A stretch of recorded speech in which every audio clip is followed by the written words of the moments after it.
السلام علیکم دوستو، میں ہوں محمد بلال، آپ کو اپنے چینل آسان علم پر خوش آمدید۔ دوستو، آج کی اس ویڈیو میں ہم آپ کو بتائیں گے آپ صلی اللہ علیہ وسلم کے وہ معجزات جو حضرت حلیمہ سعدیہ رضی اللہ تعالی عنہ کے سامنے پیش آئے۔ شروع کرتے ہیں آج کی ویڈیو۔ دوستو، سب سے پہلے حضور صلی اللہ علیہ وسلم نے ابو لہب کی لونڈی حضرت صوبیہ کا دودھ نوش فرمایا، پھر اپنی والدہ ماجدہ حضرت آمنہ رضی اللہ تعالی عنہ کے دودھ سے سیراب ہوتے رہے۔ پھر حضرت حلیمہ سعدیہ رضی اللہ تعالی عنہ آپ کو اپنے ساتھ لے گئیں اور اپنے قبیلے میں رکھ کر آپ کو دودھ پلاتی رہیں، اور انہی کے پاس آپ صلی اللہ علیہ وسلم کے دودھ پینے کا زمانہ گزرا۔ عرب کے لوگوں کی عادت تھی کہ وہ اپنے بچوں کو دودھ پلانے کے لیے گرد و نواح دیہاتوں میں بھیج دیتے تھے۔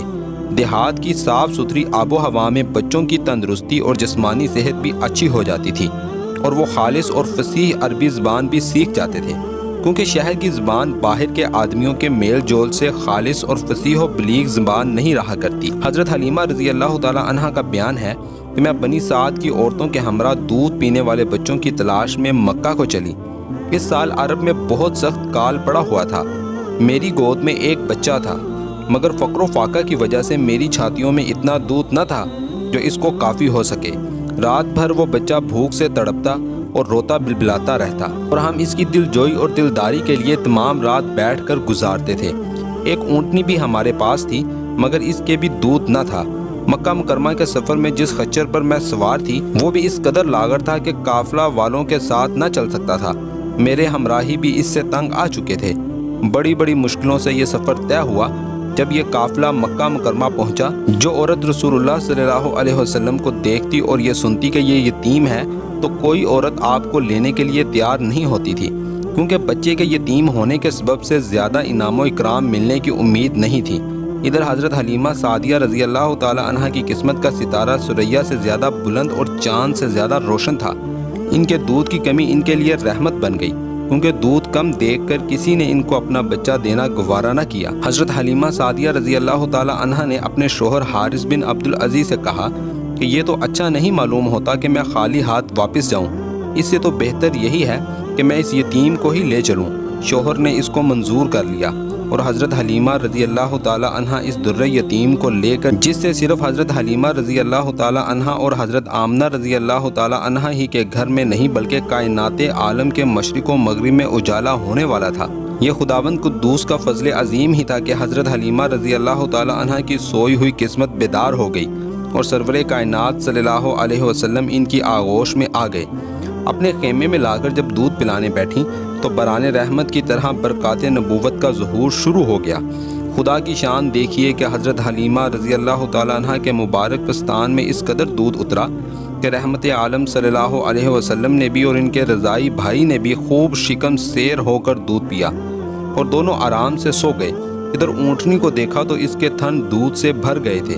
حضرت حلیمہ رضی اللہ تعالی عنہ کے شوہر نے اس کا دودھ دھویا، اور میاں بیوی دونوں نے خوب سیر ہو کر دودھ پیا، اور دونوں شکم سیر ہو کر رات بھر سکھ اور چین کی نیند سوئے۔ حلیمہ رضی اللہ تعالی عنہ کے شوہر صلی اللہ علیہ وسلم کی یہ برکتیں دیکھ کر حیران رہ گئے، اور کہنے لگے کہ حلیمہ تم بڑا ہی مبارک بچہ لائی ہو۔ حضرت حلیمہ رضی اللہ تعالی عنہ نے کہا واقعی مجھے بھی یہی امید ہے کہ یہ نہایت ہی بابرکت بچہ ہے اور خدا کی رحمت بن کر ہم کو ملا ہے، اور مجھے یہی توقع ہے کہ اب ہمارا گھر خیر و برکت سے بھر جائے گا۔ حضرت حلیمہ رضی اللہ تعالیٰ عنہ فرماتی ہیں کہ اس کے بعد ہم رحمت عالم صلی اللہ علیہ وسلم کو اپنی گود میں لے کر مکہ مکرمہ سے اپنے گاؤں کی طرف روانہ ہوئے تو میرا وہی خچر اب اس قدر تیز چلنے لگا کہ کسی کی سواری اس کی گرد کو نہیں پہنچتی تھی۔ قافلہ کی عورتیں حیران ہو کر مجھ سے کہنے لگیں کہ اے حلیمہ، کیا یہ وہی خچر ہے جس پر تم سوار ہو کر آئی تھی، یا کوئی دوسرا تیز رفتار خچر تم نے خرید لیا ہے؟ الغرض ہم اپنے گھر پہنچے، وہاں سخت قحط پڑا ہوا تھا، تمام جانوروں کے تھن میں دودھ خشک ہو چکے تھے، لیکن میرے گھر میں قدم رکھتے ہی میری بکریوں کے تھن دودھ سے بھر گئے۔ اب روزانہ میری بکریاں جب چراہ گاہ سے گھر واپس آتی تو ان کے تھن دودھ سے بھرے ہوئے ہوتے، حالانکہ پوری بستی میں اور کسی کو اپنے جانوروں کا ایک قطرہ دودھ نہیں ملتا تھا۔ میرے قبیلہ والوں نے اپنے چرواہوں سے کہا تم لوگ بھی اپنے جانوروں کو اسی جگہ چراؤ جہاں حلیمہ رضی اللہ تعالی عنہ کے جانور چرتے ہیں۔ چنانچہ سب لوگ اسی چراہ گاہ میں اپنے مویشی چرانے لگے جہاں میری بکریاں چرتی تھیں، مگر یہاں تو چراہ گاہ اور جنگل کا کوئی عمل دخل ہی نہیں تھا۔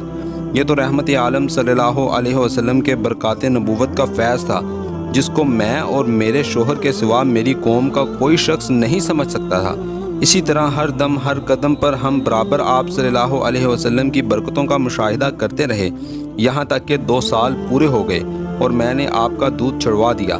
آپ صلی اللہ علیہ وسلم کی تندرستی اور نشو و نما کا حال دوسرے بچوں سے اتنا اچھا تھا کہ 2 سال میں آپ صلی اللہ علیہ وسلم خوب اچھے بڑے معلوم ہونے لگے۔ اب ہمارے دستور کے مطابق رحمت عالم صلی اللہ علیہ وسلم کو ان کی والدہ کے پاس لائے اور انہوں نے حسب توفیق ہم کو انعام و اکرام سے نوازا۔ وہ اصول کے مطابق اب ہمیں رحمت عالم صلی اللہ علیہ وسلم کو اپنے پاس رکھنے کا کوئی حق نہیں تھا، مگر آپ صلی اللہ علیہ وسلم کی برکات نبوت کی وجہ سے ایک لمحہ کے لیے بھی ہم کو آپ صلی اللہ علیہ وسلم کی جدائی گوارا نہیں تھی۔ عجیب اتفاق کہ اس سال مکہ معظمہ میں وبائی بیماری پھیلی ہوئی تھی، چنانچہ ہم نے وبائی بیماری کا بہانہ کر کے حضرت بی بی آمنہ رضی اللہ تعالیٰ عنہ کو رضامند کر لیا اور پھر ہم رحمت عالم صلی اللہ علیہ وسلم کو واپس اپنے گھر لائے اور پھر ہمارا مکان رحمتوں اور برکتوں کی کان بن گیا اور آپ ہمارے پاس نہایت ہی خوش و خرم ہو کر رہنے لگے۔ جب آپ صلی اللہ علیہ وسلم کچھ بڑے ہوئے تو گھر سے باہر نکلتے اور دوسرے لڑکوں کو کھیلتے ہوئے دیکھتے، مگر خود ہمیشہ ہر قسم کے کھیل کود سے علیحدہ رہتے۔ ایک روز مجھ سے کہنے لگے، اماں جان، میرے دوسرے بھائی بہن دن بھر نظر نہیں آتے، یہ لوگ ہمیشہ صبح کو اٹھ کر روزانہ کہاں چلے جاتے ہیں؟ میں نے کہا کہ یہ لوگ بکریاں چرانے چلے جاتے ہیں۔ یہ سن کر آپ نے فرمایا، آپ مجھے بھی میرے بھائی بہنوں کے ساتھ بھیجا کیجیے۔ چنانچہ آپ صلی اللہ علیہ وسلم کے اصرار سے مجبور ہو کر آپ کو حضرت حلیمہ رضی اللہ تعالیٰ عنہ نے اپنے بچوں کے ساتھ چراگاہ جانے کی اجازت دے دی اور آپ روزانہ جہاں حضرت حلیمہ رضی اللہ تعالیٰ عنہ کی بکریاں چرتی تھیں تشریف لے جاتے رہے اور بکریاں چراگاہوں میں لے جا کر ان کی دیکھ بھال کرنا جو تمام انبیاء اور رسولوں کی سنت ہے، آپ نے اپنے عمل سے بچپن ہی میں اپنی ایک خصلت نبوت کا اظہار فرما دیا۔ دوستو، یہ تھے آپ صلی اللہ علیہ وسلم کے حضرت حلیمہ رضی اللہ تعالیٰ عنہ کے ساتھ وہ مختصر واقعات جو ہم نے آپ کو بتائے۔ امید کرتے ہیں آپ کو یہ ویڈیو پسند آئی ہوگی۔ اس ویڈیو کو لائک اور چینل کو سبسکرائب ضرور کریں۔ شکریہ۔